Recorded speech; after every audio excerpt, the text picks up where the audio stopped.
ଆକାଶବାଣୀ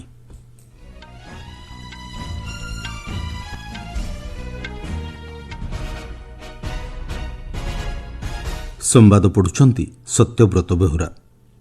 ନମୋ app ମାଧ୍ୟମରେ ମେରା booth ସବସେ ମଜବୁତ ଅଭିଯାନରେ ଆଜି ଆସାମ ଏବଂ ପୁଡୁଚେରୀର ଦଳୀୟ କର୍ମୀମାନଙ୍କୁ ଉଦ୍ବୋଧନ ଦେବେ ବରିଷ୍ଠ ବିଜେପି ନେତା ତଥା ପ୍ରଧାନମନ୍ତ୍ରୀ। ଦେଶରେ ଶକ୍ତି ଯୋଗାଣକୁ ନିଶ୍ଚିତ କରିବା ଲାଗି 21ଟି ରାଜ୍ୟ ଓ କେନ୍ଦ୍ରଶାସିତ ଅଞ୍ଚଳକୁ କିରୋସିନ ବଣ୍ଟନ ଲାଗି ଅନୁମତି ଦେଲେ କେନ୍ଦ୍ର ସରକାର। ସ୍ଥଳଭାଗରେ ଆମେରିକା ଆକ୍ରମଣ ଯୋଜନା କରୁଥିବା ଇରାନର ଅଭିଯୋଗ ଏବଂ ଆଇପିଏଲ୍ କ୍ରିକେଟରେ କୋଲକାତା ନାଇଟ୍ ରାଇଡର୍ସକୁ 6 ୱିକେଟରେ ପରାସ୍ତ କଲା ମୁମ୍ବାଇ ଇଣ୍ଡିଆନ୍ସ। ଆଜି ସନ୍ଧ୍ୟାରେ ରାଜସ୍ଥାନ ରୟାଲ୍ସ ଓ ଚେନ୍ନାଇ ସୁପର କିଙ୍ଗସ୍ ମଧ୍ୟରେ ଅନୁଷ୍ଠିତ ହେବ ମ୍ୟାଚ୍।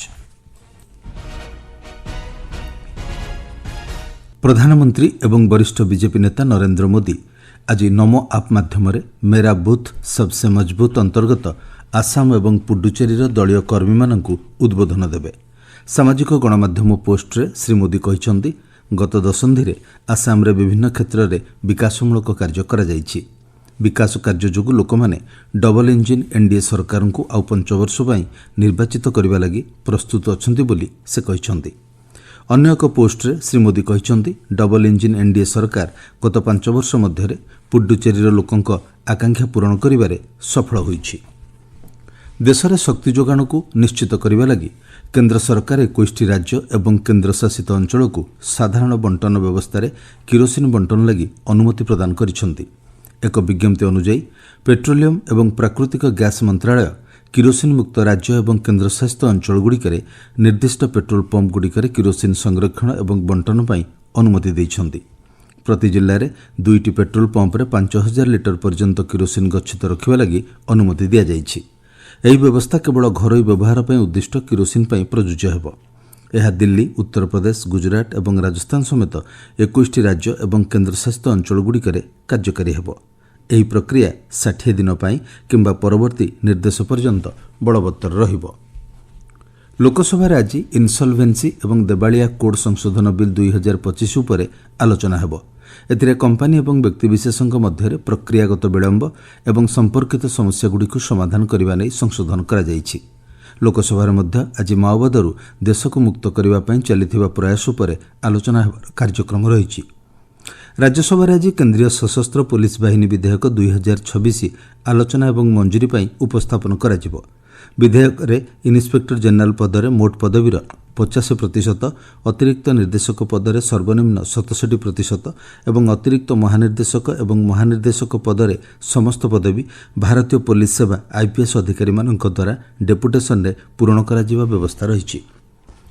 ନିର୍ବାଚନ କମିଶନ ପଶ୍ଚିମବଙ୍ଗର 170ଟି ଥାନାର ଅଧିକାରୀଙ୍କୁ ହଟାଇ ଦେଇଛନ୍ତି, ଯେଉଁଥିରେ ଭବାନୀପୁର ଏବଂ ନନ୍ଦୀଗ୍ରାମ ଭଳି ସମ୍ବେଦନଶୀଳ ବିଧାନସଭା ନିର୍ବାଚନ ମଣ୍ଡଳୀ ରହିଛି। ମୁଖ୍ୟ ନିର୍ବାଚନ ଅଧିକାରୀଙ୍କ ସୁପାରିଶ ଆଧାରରେ 11 ଜଣ ଉଚ୍ଚପଦସ୍ଥ ଅଧିକାରୀଙ୍କ ସମେତ ମୋଟ 184 ଜଣ ପୋଲିସ ଅଧିକାରୀଙ୍କ ବଦଳି ଏବଂ ପୁନଃସ୍ଥାପନକୁ ଅନୁମୋଦନ ଦିଆଯାଇଛି। କମିଶନଙ୍କ ସୂଚନା ଅନୁଯାୟୀ ଆଇନ ଶୃଙ୍ଖଳା ବଜାୟ ରଖିବା ଏବଂ ମତଦାନ ପ୍ରକ୍ରିୟା ସମୟରେ ସମ୍ପୂର୍ଣ୍ଣ ନିରପେକ୍ଷତା ସୁନିଶ୍ଚିତ କରିବା ପାଇଁ ଏଭଳି ପଦକ୍ଷେପ ଗ୍ରହଣ କରାଯାଇଛି। ପୂର୍ବରୁ ପୋଷ୍ଟର ମାଧ୍ୟମରେ ଚଳଚ୍ଚିତ୍ରଗୁଡ଼ିକର ବିଜ୍ଞାପନ କରାଯାଉଥିବା ବେଳେ ପରିବର୍ତ୍ତନଶୀଳ ସମୟ ଏବଂ ପ୍ରଯୁକ୍ତିବିଦ୍ୟା ସହିତ ଏହାର ଲୋକପ୍ରିୟତା ହ୍ରାସ ପାଇଛି। ଫିଲ୍ମ ପୋଷ୍ଟରର ଯୁଗକୁ ପୁନଃ ପ୍ରଦର୍ଶନ କରିବା ପାଇଁ Tully research centre for India studies TRCI ଦିଲ୍ଲୀରେ ଏକ ପୋଷ୍ଟର ପ୍ରଦର୍ଶନୀ ଆୟୋଜନ କରିଥିଲା। ଏଥିରେ ଭାରତୀୟ ସିନେମାର ଅତୀତର ସୁବର୍ଣ୍ଣ ଯୁଗର ସ୍ୱତନ୍ତ୍ର ଏବଂ ବିରଳ ସଂଗ୍ରହଗୁଡ଼ିକୁ ପ୍ରଦର୍ଶିତ କରାଯାଇଥିଲା। ପ୍ରଦର୍ଶନୀରେ ସବୁଠାରୁ ଭାବପ୍ରବଣ ଉପସ୍ଥାପନା ମଧ୍ୟରେ ସର୍ବୋତ୍ତମ ଭାରତୀୟ ଚଳଚ୍ଚିତ୍ର ମଧ୍ୟରୁ ଗୋଟିଏ ଥିଲା ମୋଗଲେ ଆଜମ। ଏହା ବ୍ୟତୀତ ଭାରତୀୟ ସିନେମାର ଅନନ୍ୟ ପରିଚୟ ବହନ କରୁଥିବା ଜୁବୁଲି ଟ୍ରଫିରେ ମଧ୍ୟ ପ୍ରଦର୍ଶନ କରାଯାଇଥିଲା। ଆପଣମାନେ ସମ୍ବାଦ ଶୁଣୁଛନ୍ତି ଆକାଶବାଣୀରୁ। ମୁଁ କମ୍ରେଡ କୁନି କହୁଛି।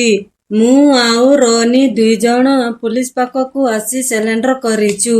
ଆମେ ବି ଭଲରେ ଅଛୁ।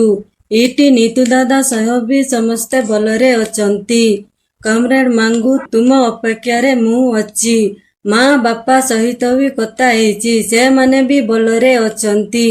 ସୁଷମା, ରଜିତା, ଜିଉନି, ଜନି, ଅନ୍ୟ କମ୍ରେଡକୁ ନେଇ ନିତୁ ଦାଦା ଫୋନ୍ ନମ୍ବରରେ କଣ୍ଟାକ୍ଟ କରିକି ଆସିପାରିବ।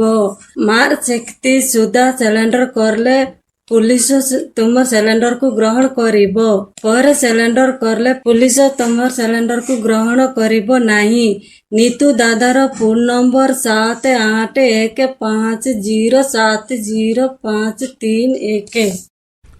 ମଧ୍ୟପ୍ରାଚ୍ୟ ବିବାଦର ଅନ୍ତ ପାଇଁ କୂଟନୈତିକ ପ୍ରୟାସ ଜାରି ରହିଥିବା ବେଳେ ଇରାନର ବାଚସ୍ପତି ଆମେରିକା ଗୁପ୍ତ ଭାବରେ ସ୍ଥଳଭାଗରେ ଆକ୍ରମଣ ଯୋଜନା କରୁଥିବା ଅଭିଯୋଗ କରିଛନ୍ତି। ବାଚସ୍ପତି ମହମ୍ମଦ ବାଘେର କାଲିଫା କହିଛନ୍ତି, ଯଦି ଆମେରିକୀୟ ସୈନ୍ୟ ଦେଶରେ ପ୍ରବେଶ କରନ୍ତି ତେବେ ଇରାନୀ ସୈନ୍ୟମାନେ ଜବାବ ଦେବାକୁ ପ୍ରସ୍ତୁତ ଅଛନ୍ତି। ସେ କହିଛନ୍ତି, ଏବେ ସଂଘର୍ଷ ଜଟିଳ ପର୍ଯ୍ୟାୟରେ ପହଞ୍ଚିଛି। ଅନ୍ୟପକ୍ଷରେ 3500 ନାବିକଙ୍କୁ ନେଇ ଆମେରିକାର ଜାହାଜ ମଧ୍ୟପ୍ରାଚ୍ୟର ତ୍ରିପୋଲିରେ ପହଞ୍ଚିଥିବା ଜଣାପଡ଼ିଛି। ଇରାନର ମିଳିତ ସାମରିକ କମାଣ୍ଡ ଆମେରିକା ଏବଂ ଇସ୍ରାଏଲି ଅଧିକାରୀଙ୍କ ବ୍ୟକ୍ତିଗତ ବାସସ୍ଥାନକୁ ବୈଧ ଲକ୍ଷ୍ୟସ୍ଥଳ ଭାବରେ ଘୋଷଣା କରିଛି। ଫଳରେ ଇରାନ ପକ୍ଷରୁ ସେହିସବୁ ଅଞ୍ଚଳ ଉପରେ ଆକ୍ରମଣ କରାଯାଇପାରିବ। ଇରାନର ବୈଦେଶିକ ମନ୍ତ୍ରୀ ସୟଦ ଆବାସ ଆରାଗାଚି ମଧ୍ୟ ଇରାନୀ ବିଶ୍ୱବିଦ୍ୟାଳୟ ଏବଂ ଶିକ୍ଷାନୁଷ୍ଠାନଗୁଡ଼ିକୁ ଲକ୍ଷ୍ୟ କରି ଆମେରିକା ଇସ୍ରାଏଲ ଆକ୍ରମଣକୁ କଡ଼ା ନିନ୍ଦା କରିଛନ୍ତି। ଇରାନର ଇସଲାମିକ୍ ରିଭଲ୍ୟୁସନାରୀ ଗାର୍ଡ କର୍ପସ୍ ଚେତାବନୀ ଜାରି କରିଛି, ପ୍ରତିଶୋଧ ସ୍ୱରୂପ ପଶ୍ଚିମ ଏସିଆ ଅଞ୍ଚଳରେ ଆମେରିକୀୟ ଏବଂ ଇସ୍ରାଏଲି ବିଶ୍ୱବିଦ୍ୟାଳୟଗୁଡ଼ିକ ଉପରେ ଆବଶ୍ୟକ ପଡ଼ିଲେ ଆକ୍ରମଣ କରାଯିବ। କୂଟନୈତିକ ପ୍ରୟାସରେ ସାଉଦି ଆରବ, ମିଶର, ତୁର୍କୀ ଏବଂ ପାକିସ୍ତାନର ବୈଦେଶିକ ମନ୍ତ୍ରୀମାନେ ବିବାଦକୁ ହ୍ରାସ କରିବା ଏବଂ ଆଞ୍ଚଳିକ ସୁରକ୍ଷା ସୁନିଶ୍ଚିତ କରିବା ପାଇଁ ଇସଲାମାବାଦରେ ବୈଠକ କରିଥିଲେ ମଧ୍ୟ କୌଣସି ବିବୃତ୍ତି ଜାରି କରାଯାଇନାହିଁ। ସୂଚନାଯୋଗ୍ୟ, ଇରାନ ଉପରେ ଆମେରିକା ଇସ୍ରାଏଲି ମିଳିତ ଆକ୍ରମଣରେ 3000ରୁ ଅଧିକ ଲୋକଙ୍କ ମୃତ୍ୟୁ ହୋଇଛି। ଲେବାନନରେ ଇସ୍ରାଏଲର ସାମରିକ ଅଭିଯାନ ତୀବ୍ର ହୋଇଛି। ଇସ୍ରାଏଲ ଦକ୍ଷିଣ ଲେବାନନରେ ଏହାର ବଫର ଜୋନ୍କୁ ବିସ୍ତାର କରି ନୂତନ ଆକ୍ରମଣ ଆରମ୍ଭ କରିଛି। ଇସ୍ରାଏଲ ପ୍ରଧାନମନ୍ତ୍ରୀ ବେଞ୍ଜାମିନ୍ ନେତନ୍ୟାହୁ କହିଛନ୍ତି, ଏହି ପଦକ୍ଷେପ ହିଜବୁଲ୍ଲା ଅନୁପ୍ରବେଶକୁ ରୋକିବା ଏବଂ ଇସ୍ରାଏଲର ଉତ୍ତର ସୀମାରେ ସୁରକ୍ଷାକୁ ମଜବୁତ କରିବା ପାଇଁ ଉଦ୍ଦିଷ୍ଟ। ଇସ୍ରାଏଲି ସେନା ସୀମା ନିକଟରେ ବିସ୍ଫୋରକ ସାମଗ୍ରୀ ରଖିଥିବା ଅଭିଯୋଗରେ ହିଜବୁଲ୍ଲା ଯୋଦ୍ଧାମାନଙ୍କୁ ହତ୍ୟା କରିଥିବା ସୂଚନା ଦେଇଛି।